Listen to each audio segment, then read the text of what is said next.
السلام عليكم ورحمة الله وبركاته. الحمد لله رب العالمين والصلاة والسلام على رسوله الكريم. أما بعد فأعوذ بالله من الشيطان الرجيم. بسم الله الرحمن الرحيم. شهر رمضان الذي أنزل فيه القرآن هدى للناس. صدق الله مولانا العظيم. কাছে দূরে দেশে কিংবা প্রবাসে যারাই আমাদের আজকের এই অনুষ্ঠানটি দেখছেন সকলকে জানাচ্ছি মাহে রমাদানের শুভেচ্ছা। আহলান সাহলান মাহে রমাদান। শুরু করছি হুব্বে রসুল সাল্লাল্লাহু আলাইহি ওয়াসাল্লাম ফ্রন্ট বাংলাদেশের উদ্যোগে পিএইচপি ফ্যামিলির অনুপ্রেরণায় নূরে নববী আল কোরআন 2026-এর চমৎকার অনুষ্ঠান। সম্মানিত দর্শক, আমাদের এই চমৎকার অনুষ্ঠানের সাথে স্পন্সর হিসেবে যারা যুক্ত আছেন মাদ্রাসাতুর রাসূলিল্লাহ সাল্লাল্লাহু আলাইহি ওয়াসাল্লাম অ্যান্ড ইসলামিক স্কুল, মাদ্রাসাতুন নাঈম আল ইসলামী কেরানীগঞ্জ ঢাকা, তাহরিকে খতম নবুওয়াত বাংলাদেশ, মার্কাজুল মদিনা মাদ্রাসা ডেমরা ঢাকা। আমাদের সাথে মিডিয়া পার্টনার হিসেবে আছে আল হেরা ইসলামিক সেন্টার। আমাদের সমস্ত স্পন্সর এবং মিডিয়া পার্টনারকে কৃতজ্ঞতা জ্ঞাপন করছি। প্রিয় দর্শক, শুরুতেই ঘুরে আসব আমাদের বিচারক প্যানেল থেকে। বিচারক প্যানেলে রয়েছেন বাংলাদেশের স্বনামধন্য এবং সুপরিচিত বিচারক, কোরআনের আলো ফাউন্ডেশনের সম্মানিত ভাইস চেয়ারম্যান হাফেজ কারি মাওলানা জহিরুল ইসলাম হাফিজাহুল্লাহ। আমাদের সাথে বিচারক হিসেবে আছেন মাদ্রাসাতুন নাঈম আল ইসলামী কেরানীগঞ্জ ঢাকার সম্মানিত প্রিন্সিপাল হজরতুল আল্লাম হজরত মাওলানা মুফতি রফিকুল ইসলাম সাহেব দামাত বারাকাতুহু। আমাদের সাথে বিচারক হিসেবে রয়েছেন হুব্বে রসুল সাল্লাল্লাহু আলাইহি ওয়াসাল্লাম ফ্রন্ট বাংলাদেশের সম্মানিত পরিচালক বিশ্বজয়ী হাফেজ মাহমুদুল হাসান আশরাফি। পিএইচপি কোরআনের আলো ফাউন্ডেশনের ভাইস চেয়ারম্যান, আন্তর্জাতিক খ্যাতিসম্পন্ন কারি, বিভিন্ন টেলিভিশনে যার সুমধুর কণ্ঠের তিলাওয়াত আমাদেরকে মুগ্ধ করে, হজরতুল আল্লাম হজরত মাওলানা কারি জহিরুল ইসলাম হাফিজাহুল্লাহ। প্রিয় দর্শক, আমরা প্রতিযোগিতার খুবই গুরুত্বপূর্ণ একটি অংশে পৌঁছেছি। দিন যত যাচ্ছে আমাদের প্রতিযোগিতা কঠিন থেকে কঠিনতর হচ্ছে। আজকের পর্বের নিয়ম হচ্ছে আমাদের সম্মানিত বিচারক একটি আয়াত তিলাওয়াত করবেন। এই আয়াত যেই পৃষ্ঠায় রয়েছে তার পূর্বের পৃষ্ঠার শুরু থেকে আমাদের প্রতিযোগী বন্ধুকে তিলাওয়াত করতে হবে। চলুন দেখে নেওয়া যাক আজকের পর্বের সর্বপ্রথম প্রতিযোগী কে রয়েছেন। ডেকে নিচ্ছি আজকের পর্বের সর্বপ্রথম প্রতিযোগীকে। মঞ্চে আসছে ফয়জুল করিম, মঞ্চে আসছে ভোলার বন্ধু ফয়জুল করিম, শিক্ষার্থী আলোকিত কোরআন ইন্টারন্যাশনাল হিফজ মাদ্রাসা। সব রেডি তো নাকি তেলাওয়াত করার জন্য? জি ইনশাআল্লাহ। আমি যে আয়াত বলবো যে পৃষ্ঠার মধ্যে তার আগের পেজের শুরু থেকে তুমি তেলাওয়াত করবে, বুঝতে পারছো? ওকে ইনশাআল্লাহ। أعوذ بالله من الشيطان الرجيم. بسم الله الرحمن الرحيم.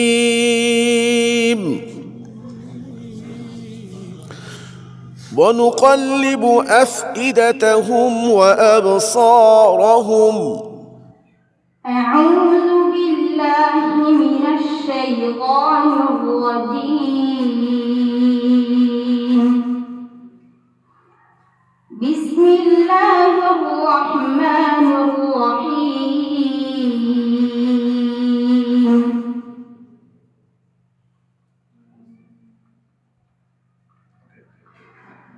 إن الله فالق الحب والنوى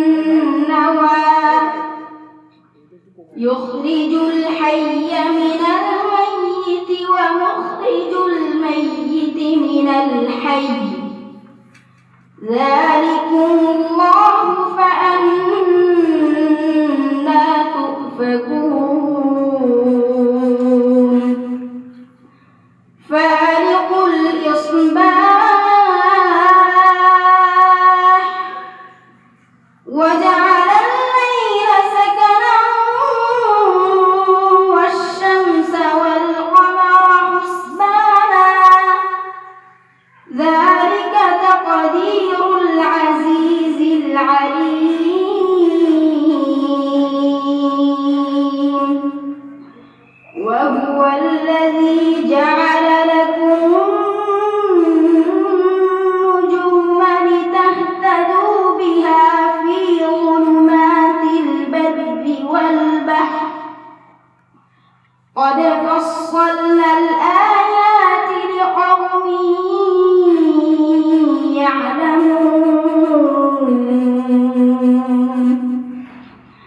وهو الذي أنشأكم من نفس واحدة فمستقر ومستودع قد فصلنا الآيات لقوم يفقهون وهو الذي أنزل من السماء ماء فأخرجنا به نبات كل شيء فأخرجنا منه خضرا نخرج منه حبا متراكبا ومن النخل من طلعها قنوان دانية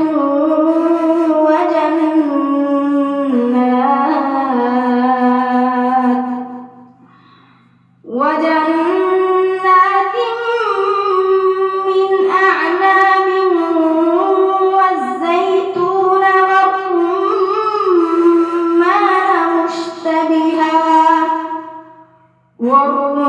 والرمان مشتبها وغير متشابه انظروا إلى ثمره إذا أثمر وينعه إن في ذلكم لآيات لقوم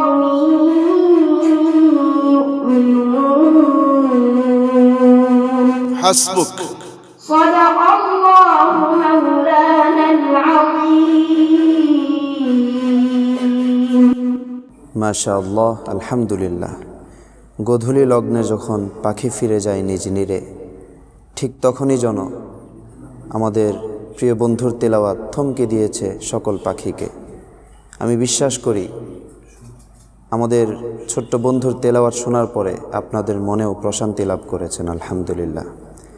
চলুন দর্শক, আমাদের বিচারক প্যানেল থেকে ঘুরে আসি, আমাদের ছোট্ট বন্ধুর তেলাওয়াত নিয়ে বিচারক কী মন্তব্য করেন তা জেনে আসি। মন্তব্য করছেন আন্তর্জাতিক কারি জহিরুল ইসলাম হাফিজাহুল্লাহ। আলহামদুলিল্লাহ, মাশা আল্লাহ। ফয়জুল করিম অত্যন্ত আকর্ষণীয় তেলাওয়াত আমাদেরকে উপহার দিয়েছেন।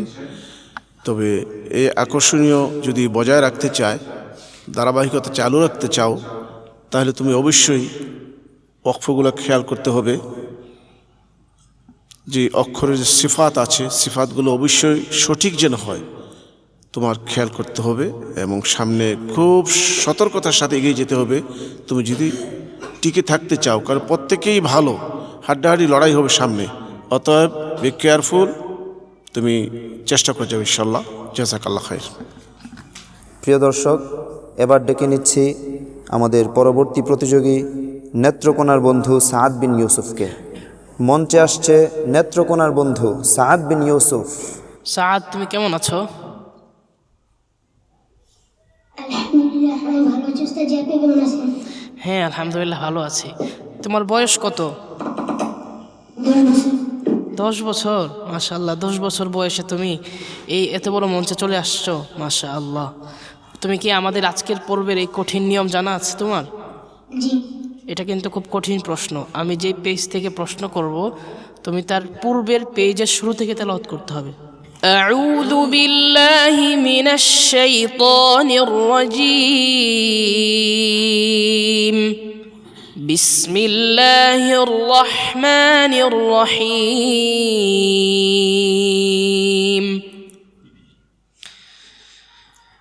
ادعوا ربكم تضرعا وخفية إنه لا يحب المعتدين الرجيم أعوذ بالله من الشيطان الرجيم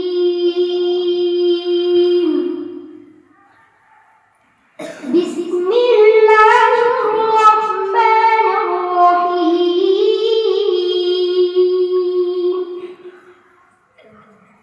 ونادى أصحاب النار أصحاب الجنة أن قد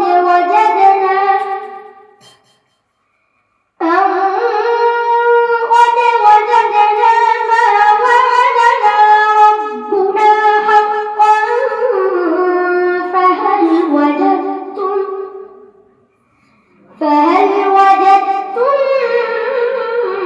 ما وعد ربكم حقا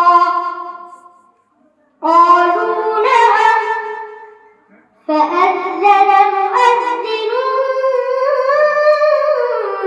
بينهم اللعنة الله على الظالمين الذين يصدون عن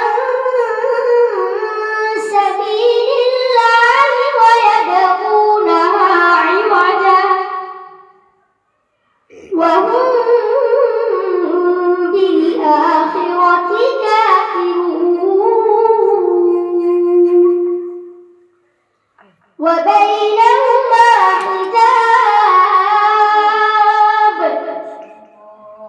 وعلى الأعراف رجال يعرفون كلا بسيماهم ونادوا أصحاب الجنة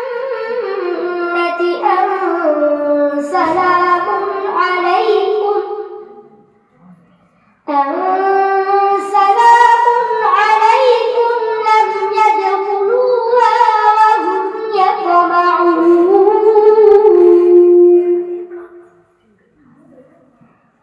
وإذا صرفت أبصارهم تلقاء أصحاب النار قالوا ربنا لا تجعلنا مع القوم الظالمين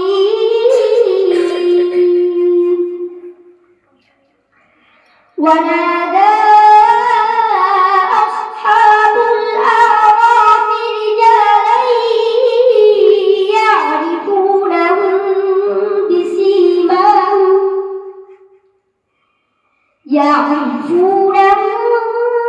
بسيماهم قالوا ما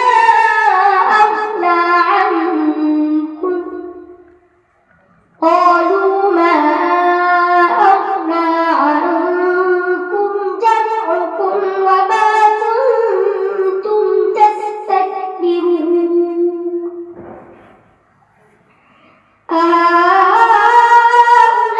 هؤلاء الذين أقسمتم لا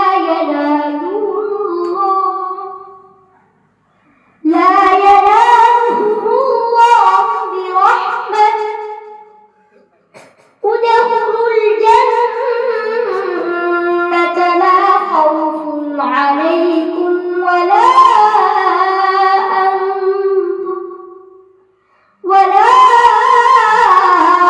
أنتم تحزنون أحسنت ما شاء الله صدق الله العظيم ما شاء الله فتح الله عليك তুমি এত সুন্দর করে কিভাবে তেলাওয়াত করেছো আমি জানতে চাই তোমার বয়স তো মাত্র 10 বছর নাকি আপনারা যারা দেখতেছেন এই অনুষ্ঠান আপনি আপনার নিজেকে জিজ্ঞাসা করেন আপনার বাসায় তো 10 বছরের বাচ্চা আছে আপনি নিজে কেমন তেলাওয়াত পারেন বা আপনার সন্তানকে এরকম তেলাওয়াত করতে পারে একটু আপনার নিজের বিবেককে জিজ্ঞাসা করেন তুমি কি একটু কষ্ট করে আসবা আমি তোমার সাথে একটু মুসাফা করতে চাই মাশাআল্লাহ সবার সাথে মাশাআল্লাহ মাশাআল্লাহ মাশাআল্লাহ যাও ওদিকে যাও, হুজুরে দেখা করো। প্রিয় দর্শক, দেখতে পাচ্ছেন আমাদের ছোট্ট বন্ধুকে আমাদের বিচারক মণ্ডলী সম্মান জানাচ্ছে, ভালোবাসা জানাচ্ছে। আলহামদুলিল্লাহ। দর্শক, আপনারা দেখতে পেয়েছেন আমাদের ছোট্ট বন্ধু সাদ বিন ইউসুফকে আমাদের বিচারক মণ্ডলী কতটা ভালোবাসা জানিয়েছে, সম্মান জানিয়েছে। এত ছোট্ট বন্ধু এভাবে যদি তেলাওয়াত করে, মনে হয় না যে কোনো হৃদয় ঘুমন্ত থাকতে পারে, মনে হয় না কোনো মন শান্ত থাকতে পারে। আমার মনে হয় যারাই তেলাওয়াত শুনেছেন প্রত্যেকের হৃদয় আলোকিত হয়েছে এবং প্রশান্ত হয়েছে। দর্শক, অবশ্যই কমেন্ট করে জানাবেন আপনাদের কাছে আমাদের সাদ বিন ইউসুফের তেলাওয়াত কেমন লেগেছে। ছোট্ট বন্ধু, মাত্র 10 বছর বয়স। এই বন্ধু এত সুন্দর করে চমৎকার করে তেলাওয়াত করেছে। আমার মনে হচ্ছে আমাদের আজকের এই আয়োজন সফলকাম হয়েছে, আলহামদুলিল্লাহ। বন্ধু, তোমার জন্য অনেক অনেক শুভকামনা। আশা করছি ভবিষ্যতে তুমি অনেক দূরে এগিয়ে যাবে। প্রিয় সুধী, এবার মঞ্চে ডেকে নিচ্ছে জামালপুরের বন্ধু রিদওয়ান হোসাইনকে। মঞ্চে আসছে জামালপুরের বন্ধু রিদওয়ান হোসাইন, শিক্ষার্থী আর রহমান ইনস্টিটিউট, গাজীপুর। আমি যে আয়াত তেলাওয়াত করব তোমাকে তার আগের পেজ থেকে শুরু থেকে পড়তে হবে। আউযু বিল্লাহি মিনাশ শাইতানির রাজীম।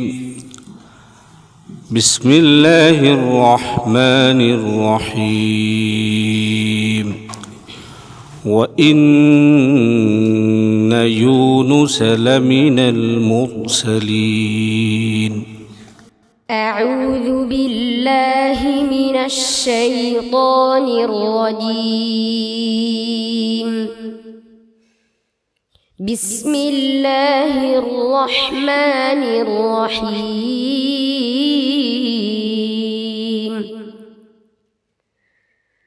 وتركنا عليه في الآخرين. سلام على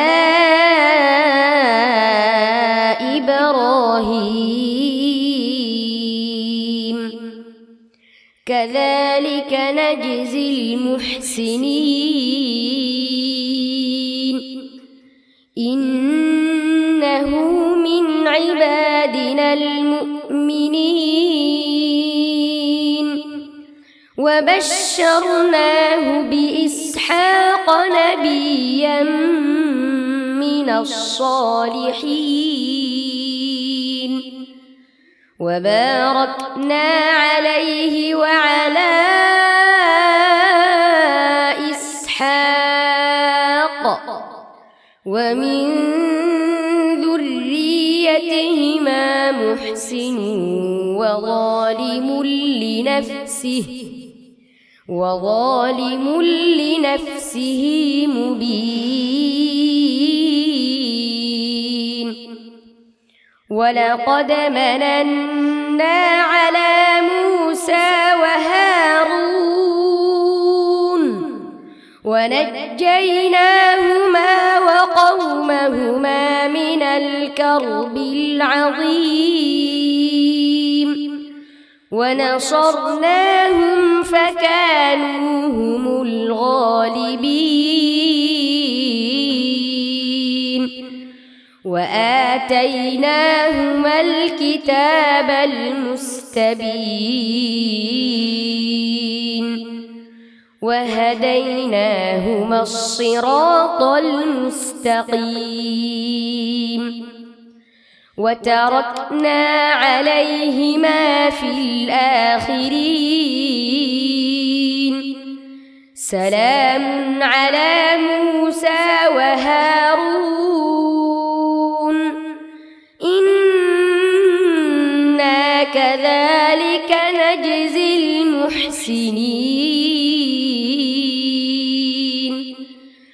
إنهما من عبادنا المؤمنين.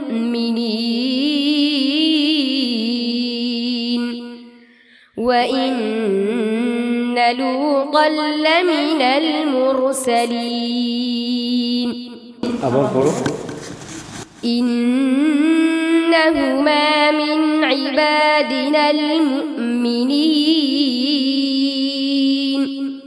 وإن يونس لمن المرسلين.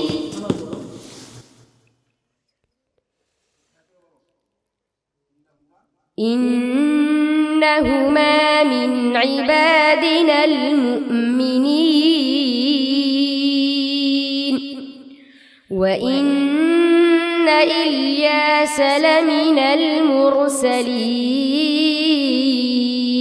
حسبك ما شاء الله صدق الله مولانا العظيم মাশাআল্লাহ। যেই কণ্ঠে কোরআনের আয়াত উচ্চারিত হয় সেই কণ্ঠ যেন আমাদের হৃদয়ে আলোকিত করে দেয়। আলহামদুলিল্লাহ, ছোট্ট বন্ধু চমৎকার কণ্ঠে খুবই শান্তভাবে তিলাওয়াত করেছে। আশা করছি আপনাদের কাছেও ভালো লেগেছে। চলুন জেনে আসি যিনি প্রশ্ন করেছিলেন আমাদের সম্মানিত বিচারক বন্ধুর ব্যাপারে কি মন্তব্য করছেন। আলহামদুলিল্লাহ রব্বিল আলামিন। আমাদের ছোট্ট বন্ধু রিদওয়ান হোসাইন আসলে অত্যন্ত চমৎকার তিলাওয়াত উপহার দিয়েছে আমাদেরকে, কিন্তু হয়তো একটু দুর্ভাগ্য তার এই পর্যায়ে আসার কারণে একটু হয়তো ভয়ও পেয়েছে, যার ফলে একটু টোকা খেয়েছে। আমি তাকে পরামর্শ দেব যে তুমি আরও সাহস নিয়ে এবং আরও বেশি স্বাচ্ছন্দ্যে তেলাওয়াত করবে। ইনশাআল্লাহ আমরা আশাবাদী তুমি সামনে আরও ভালো করবে। বারাকাল্লাহু ফি হায়াতিক। আলহামদুলিল্লাহ, প্রতিযোগিতা জমে উঠেছে। আমাদের প্রত্যেক প্রতিযোগী তার সর্বোচ্চ চেষ্টা করে সুন্দর তেলাওয়াত উপহার দেওয়ার চেষ্টা করছে। দর্শক, 3 জনের প্রতিযোগিতা আপনারা উপভোগ করেছেন, আর বাকি রয়েছে 2 জন। আপনারা কমেন্ট করে জানাতে পারেন এই 3 জনের মধ্যে কার তেলাওয়াত আপনাদের কাছে বেশি ভালো লেগেছে। এই পর্যায়ে মঞ্চে ডেকে নিচ্ছি ঢাকার বন্ধু তাওহিদুল ইসলাম তালহাকে। মঞ্চে আসছে ঢাকার প্রতিযোগী তাওহিদুল ইসলাম তালহা, শিক্ষার্থী দারুস সুন্নাহ তাহফিজুল কোরআন মাদ্রাসা। أعوذ بالله من الشيطان الرجيم. بسم الله الرحمن الرحيم. إن المتقين في مقام أمين. أعوذ بالله من الشيطان الرجيم.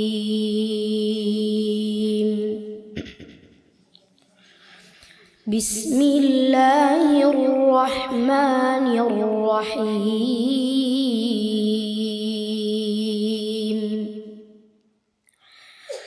ونعمة كانوا فيها فاكهين. كذلك وأورثناها قوما آخرين.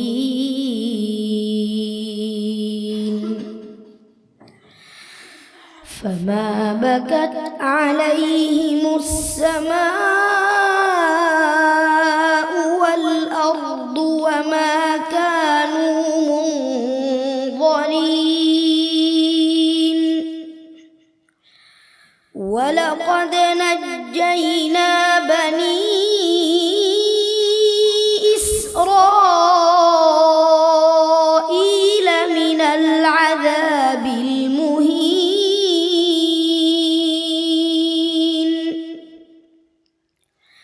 من فرعون إنه كان عاليا من المسرفين.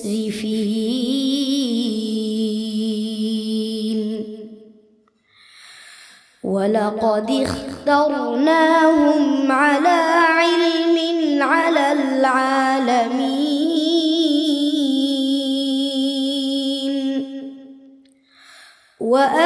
وآتيناهم آيات من আবার বলো। وآتيناهم من الآيات ما فيه بلاء مبين. إن هؤلاء ليقولون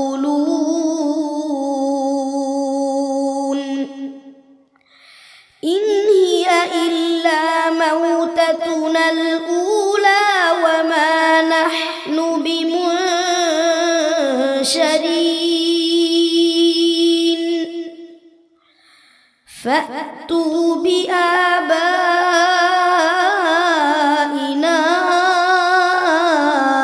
إن كنتم صادقين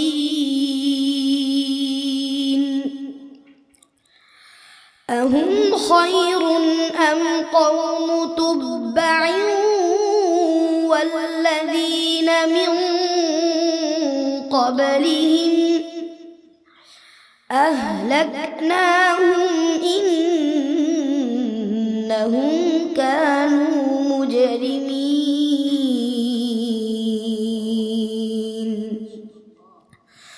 وما خلقنا السماوات والأرض وما بينهما لاعبين ما خلقناهما إلا بالحق ولكن أكثرهم لا يعلمون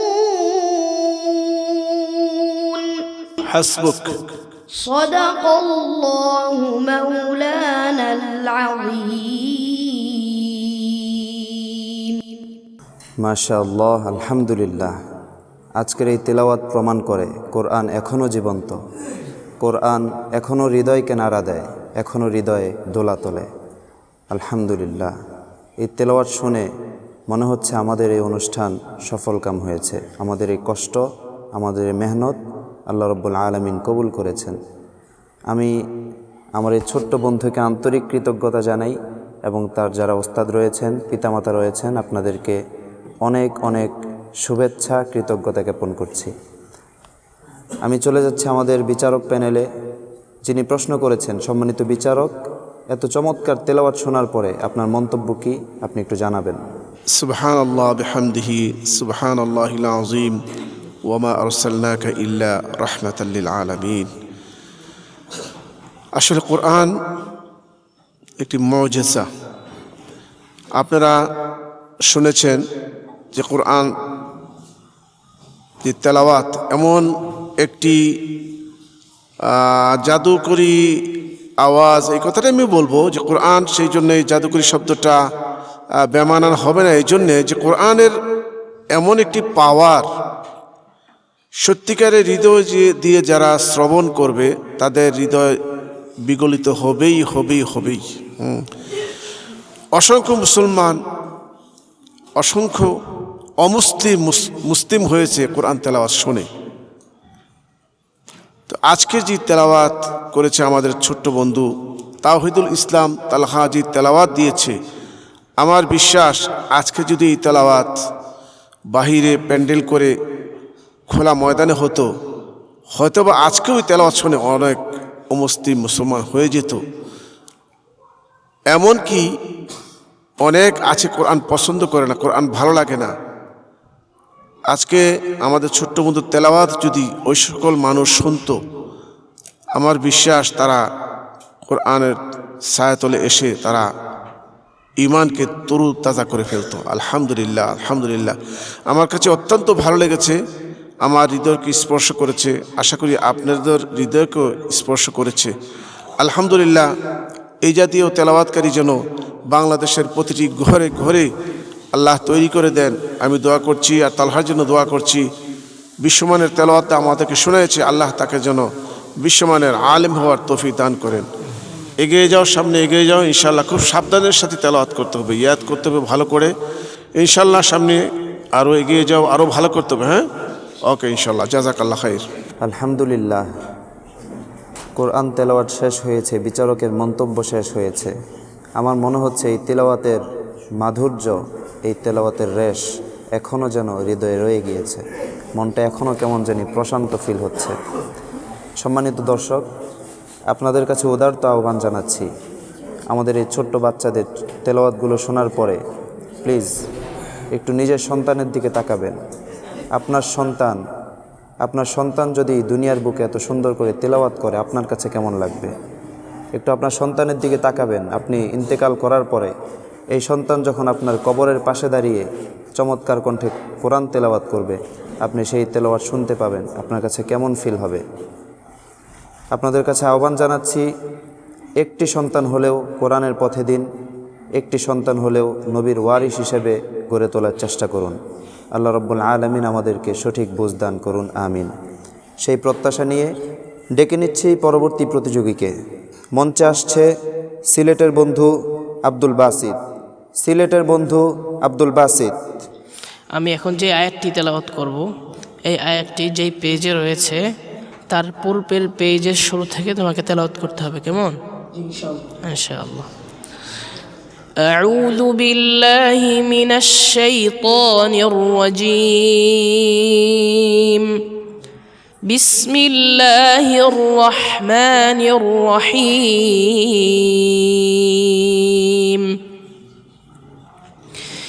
إلا الذين عاهدتم من المشركين ثم لم ينقصوكم شيئا. أعوذ بالله من الشيطان الرجيم. بسم الله الرحمن الرحيم.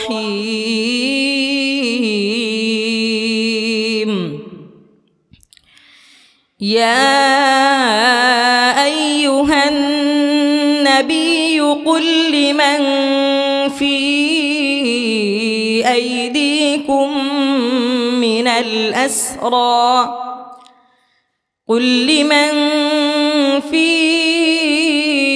أيديكم من الأسرى إن يعلم الله في قلوبكم خيرا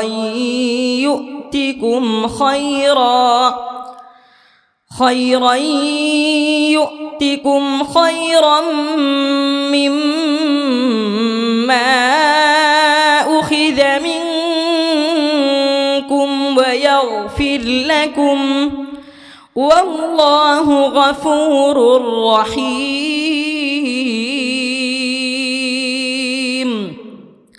وإن يريدوا خيانتك فقد خانوا الله من قبل فأمكن منهم والله عليم حكيم. إن الذين آمنوا وهاجروا وجاهدوا بأموالهم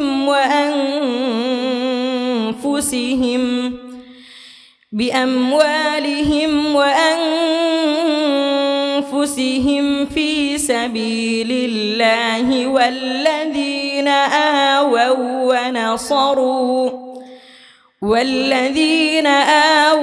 ونصروا أولئك بعضهم أولياء بعض والذين آمنوا ولم يهاجروا ما لكم من ولايتهم من شيء حتى يهاجروا. وإن استنصروكم في الدين فعليكم النصر إلا على قوم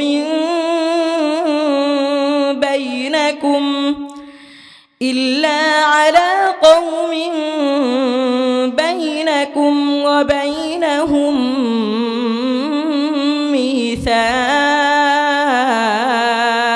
ميثاق والله بما تعملون بصير.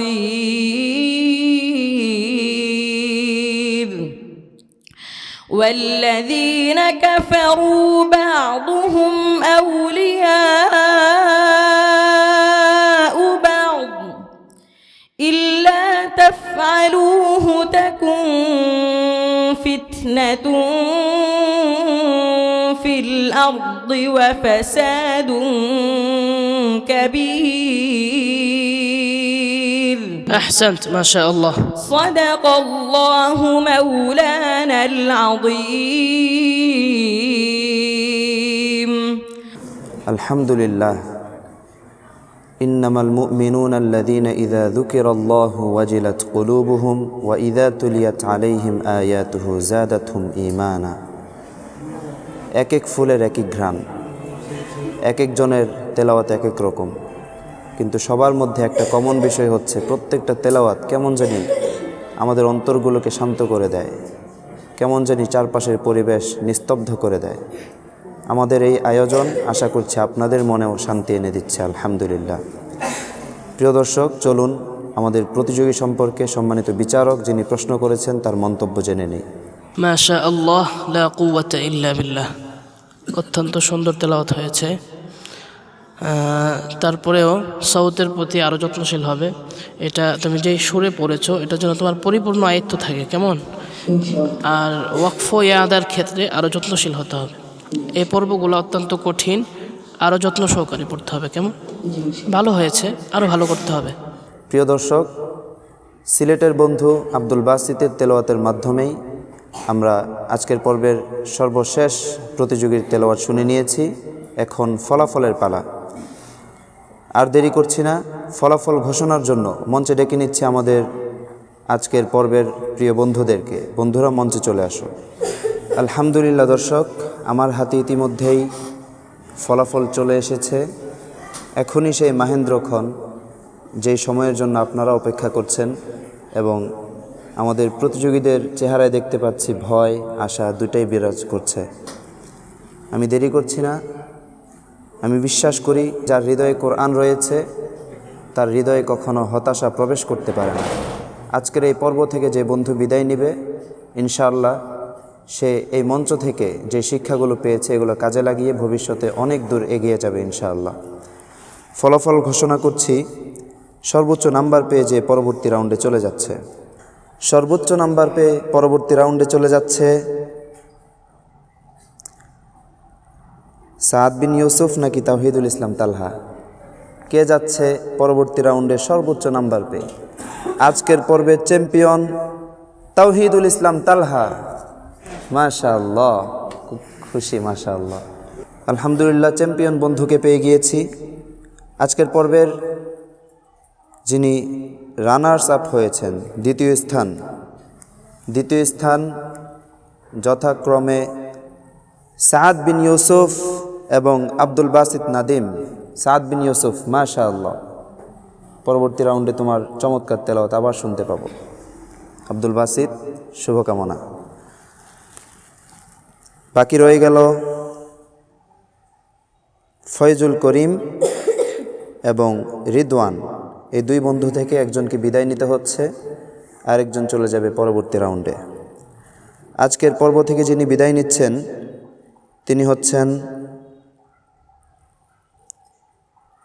ফয়জুল করিম নাকি রিদওয়ান হোসাইন? কে যাচ্ছে পরবর্তী রাউন্ডে? পরবর্তী রাউন্ডে চলে যাচ্ছে ফয়জুল করিম, মাশাআল্লাহ। এরই সাথে আমরা বিদায় বন্ধুকে পেয়ে গিয়েছি, রিদওয়ান হোসাইন। মন খারাপের কিছু নেই, আশা করছি তুমি ভবিষ্যতে অনেক ভালো কিছু করতে পারবে। আজকের এই জাতীয় পর্যায়ে এসে অনেক কিছু শিখতে পেরেছো, এই শিক্ষাগুলো কাজে লাগাবে ইনশাআল্লাহ। তোমার জন্য অনেক শুভকামনা। কেউ হারবে, কেউ জিতবে, কারো মুখে হাসি আসবে, কারো মনটা খারাপ হবে, এটাই পৃথিবীর নিয়ম। আশা করছি তোমার আজকের এই শিক্ষাগুলো, এই মঞ্চ থেকে যা যা তুমি লার্নিং করতে পেরেছো এগুলো কাজে লাগাবে এবং অনেক বেশি প্র্যাকটিস করে নিজেকে আরও বেশি উন্নত করবে ইনশাআল্লাহ। তোমার ক্রেস্ট গ্রহণ করো। এখানে হার জিত বড় কথা নয়, এত বিশাল একটি প্রোগ্রামে তোমরা অংশগ্রহণ করেছ, এইটাই তোমাদের সফলতা। তার মধ্যে কেউ সামান্য একটু ভুল করবে, ওয়াকফ হোক আর তেলাওয়াতের মাঝে হোক, কিছু না কিছু সমস্যা হবেই, স্বাভাবিক। ওই সিস্টেম ফলো করে কেউ বাদ যাবে, কেউ থাকবে। এই জন্য মন খারাপ করা যাবে না। মন খারাপ যদি করো তাহলে এগিয়ে সর্বোচ্চ জায়গায় যাওয়া যাবে না। সকল সময় মনকে শক্ত রাখতে হবে। হ্যাঁ, আমি তো সমস্যা করেছি তাই বাদ পড়েছি, আগামীতে সমস্যা হবে না, আগামীতে আমার ভুল হবে না, এইভাবে একটা প্রতিজ্ঞা নিয়ে এগিয়ে যেতে হবে, তাহলে তুমি ভবিষ্যতে আরও ভালো করতে পারবে। এই কথাটি আমি সকলের জন্য বলেছি ইনশাআল্লাহ। এখন ক্রেশ দিচ্ছি আমরা। আলহামদুলিল্লাহ, এরই মধ্য দিয়ে আমরা পেয়ে গিয়েছি আমাদের বিজয়ী 4 বন্ধুদেরকে। আমাদের বিজয়ী 4 বন্ধু পরবর্তীতে আপনাদেরকে আবারও তেলাওয়াত শোনাবে, আবারও আপনাদেরকে মুগ্ধ করে দিবে ইনশাআল্লাহ। প্রিয় দর্শক, আমাদের সাথে যারা স্পন্সর রয়েছে চলুন তাদেরকে একটু চিনে নেই। পিএইচপি ফ্যামিলি, মাদ্রাসাতুন নাঈম, মাদ্রাসাতুর রসুলিল্লাহ, তাহরিকে খতমে নবুয়ত বাংলাদেশ এবং মার্কাজুল মদিনা মাদ্রাসা ডেমরা ঢাকা। আমাদের সাথে মিডিয়া পার্টনার হিসেবে রয়েছে আল হেরা ইসলামিক সেন্টার। দর্শক, আমরা আমাদের আজকের পর্বের একেবারে বিদায় লগ্নে চলে এসেছি। আগামীকাল একই চ্যানেলে একই সময়ে আপনাদের প্রিয় অনুষ্ঠান হুব্বে রসুল সাল্লাল্লাহু আলাইহি ওয়াসাল্লাম ফ্রন্ট বাংলাদেশের উদ্যোগে পিএইচপি ফ্যামিলির অনুপ্রেরণায় নূরে নববী আল কোরআন 2026 দেখার আহ্বান জানিয়ে আজকের মতো এখানেই বিদায় নিচ্ছি। আপনারা ভালো থাকুন, সুস্থ থাকুন, কোরআনকে ভালোবাসুন, কোরআন দিয়ে জীবন গড়ুন, এই প্রত্যাশায়। ওয়াসসালামু আলাইকুম ওয়া রাহমাতুল্লাহি ওয়া বারাকাতুহু।